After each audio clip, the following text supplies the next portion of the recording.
Hello, everybody, and welcome to the Dunc Shot, brought to you by Ray Brandt Infinity. Well, the NFL Scouting Combine begins in earnest today up in Indianapolis. I've been to this thing more than a dozen times. I'm not going to be up there this year. Catherine Terrell and Evan Woodbury, our Saints beat writers, ably handling that task. They'll have wall-to-wall coverage just about every day, starting today at NOLA.com.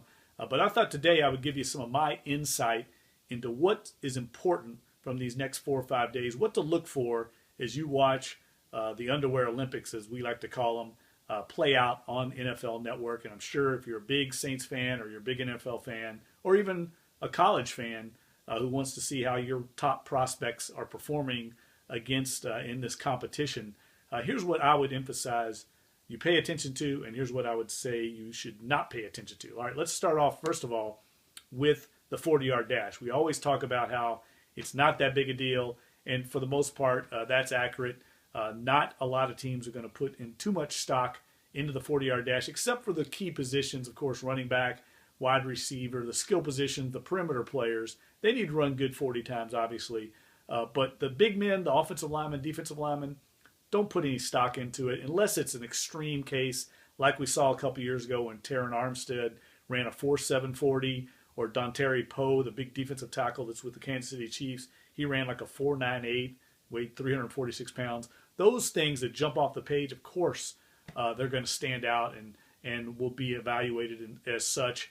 But the big men really, the personnel directors across the league, coaches, general managers, when they look at offensive and defensive linemen, they're going to look at their 10-yard dashes, the phone booth quickness, as they say. Because think about it, how many times does an offensive lineman or a defensive lineman ever run 40 yards in an NFL game?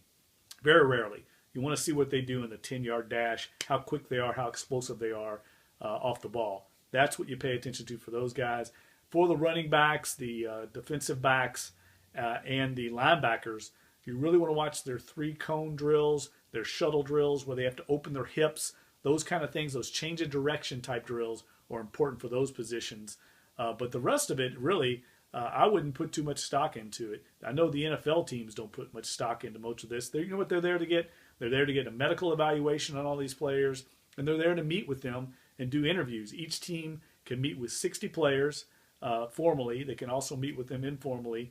But for the most part, that's what they are there to get. The in-person one-on-one interviews, they get them for 15 minutes each, and the medical evaluations. And I advise you, I caution you, do not put too much stock, if you're a Saints fan, into who they talk to or who they don't talk to.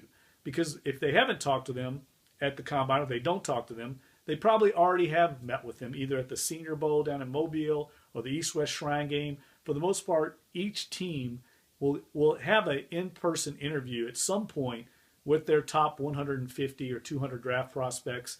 They're going to have met with them at some point, either at the facility, at their pro day, at one of these all-star games, or at the Combine. But you're going to hear and read over the next few days about, well, I talked to the Saints, or I haven't met with the Saints yet. Don't put too much emphasis on that. It really means very little. It just means that they're going down their checklist, and they either have talked to this guy or they haven't talked to him yet and they want to talk to him. But it doesn't indicate any sign of emphasis or de-emphasis whether they meet with him or not at this Combine, because they're going to meet with him eventually at some point. So, again, those things I wanted to stress to you, because you're going to see a lot of it over the next few days of whether the Saints are interested in guys or not. They're just beginning the evaluation process. It started about a month ago. Guys like Sean Payton and the coaching staff, the new coaches on the Saints staff, this is their first introduction to a lot of these players. So they're just trying to feel out the process right now.